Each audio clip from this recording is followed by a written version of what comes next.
राधे राधे दोस्तों, आपका हमारे चैनल में स्वागत है। द्रौपदी पांचों पांडवों के प्रेम का नियम क्या था?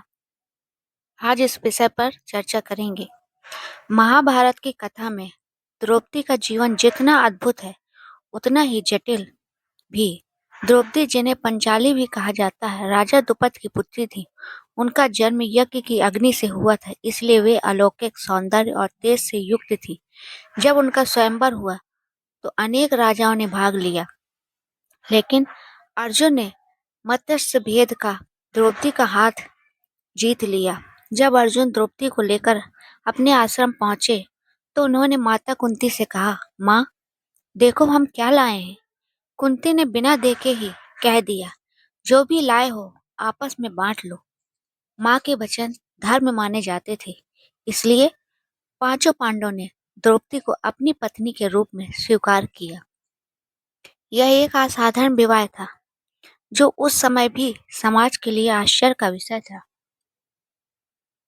अब प्रश्न उठता है कि पांचों पांडवों के बीच द्रौपदी के प्रेम और साथ रहने के क्या नियम थे।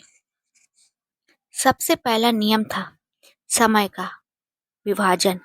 द्रौपदी प्रत्येक पांडव के साथ निश्चित समय तक रहती थी। समानता यह समय एक एक वर्ष का माना जाता है। जिस वर्ष द्रौपदी जिस पांडव के साथ रहती, उस समय कोई अन्य भाई उनके कक्ष में प्रवेश नहीं करता था। दूसरा महत्वपूर्ण नियम था मर्यादा का पालन। यदि किसी कारणवश कोई पांडव उस कक्ष में प्रवेश करता तो उसे दंड स्वरूप वनवास जाना पड़ता। एक बार अर्जुन को अपने शस्त्र लेने के लिए युधिष्ठिर और द्रौपदी के कक्ष में जाना पड़ा।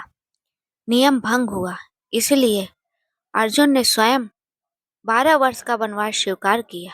यह दर्शाता है कि नियम सबके लिए समान थे और उनका कठोरता से पालन होता था। तीसरा नियम था समान प्रेम और सम्मान। द्रौपदी पांचों पांडवों को समान दृष्टि से देखती थी। हालांकि वे अर्जुन को स्वयंवर में जीतकर आई थीं, फिर भी उन्होंने कभी किसी के प्रति पक्षपात नहीं किया।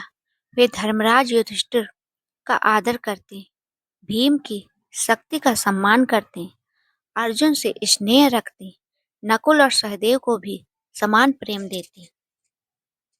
चौथा नियम था ईर्ष्या और विवाद से दूर रहना। पांचों भाइयों के बीच आपसी प्रेम बना रहे, इसके लिए द्रौपदी ने कभी किसी के मन में द्वेष नहीं आने दिया। वे बुद्धिमती और संयमी थी। कठिन परिस्थितियों में भी उन्होंने परिवार को एकजुट रखा। पांचवा और सबसे महत्वपूर्ण नियम था धर्म का पालन। यह विवाह केवल व्यक्तिगत इच्छा नहीं, बल्कि परिस्थितियों और धर्म के आधार पर स्वीकार किया गया था। महर्षि व्यास ने भी इस विवाह को पूर्व जन्म के कर्मों का परिणाम बताया था।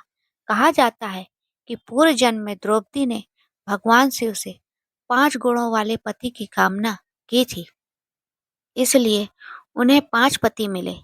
द्रौपदी का जीवन आसान नहीं था। उन्हें अनेक कष्ट सहने पड़े। हस्तिनापुर की सभा में अपमान, वनवास की पीड़ा, युद्ध का दुख, लेकिन उन्होंने हर परिस्थितियों में भी अपने पतियों का साथ दिया। पांचों पांडव भी उनके सम्मान और रक्षा के लिए सदैव तत्पर रहे। विशेषकर भीम ने द्रौपदी के अपमान का बदला लेने की प्रतिज्ञा की थी। दोस्तों, इस प्रकार द्रौपदी और पांचों पांडवों का संबंध केवल प्रेम पर नहीं, बल्कि विश्वास, अनुशासन, त्याग और धर्म पर आधारित था। यह संबंध अनोखा जरूर था, परंतु उसमें मर्यादा और नियमों का कठोर पालन था। यही कारण है कि महाभारत की कथा में यह विवाह आज भी चर्चा और जिज्ञासा का विषय बना हुआ है। द्रौपदी केवल 5 पतियों की पत्नी ही न थी, बल्कि वे शक्ति, सम्मान और धैर्य की प्रतीक थी। उनका जीवन हमें सिखाता है कि संबंधों में नियम, सम्मान और समानता कितनी महत्वपूर्ण होती है। दोस्तों, अगर आपको ये कहानी पसंद आए, ज्ञानवर्धक लगी हो, तो please like subscribe my channel अद्भुत कहानियाँ में इसी तरह की ज्ञानवर्धक कहानियाँ लाती रहूँगी। धन्यवाद।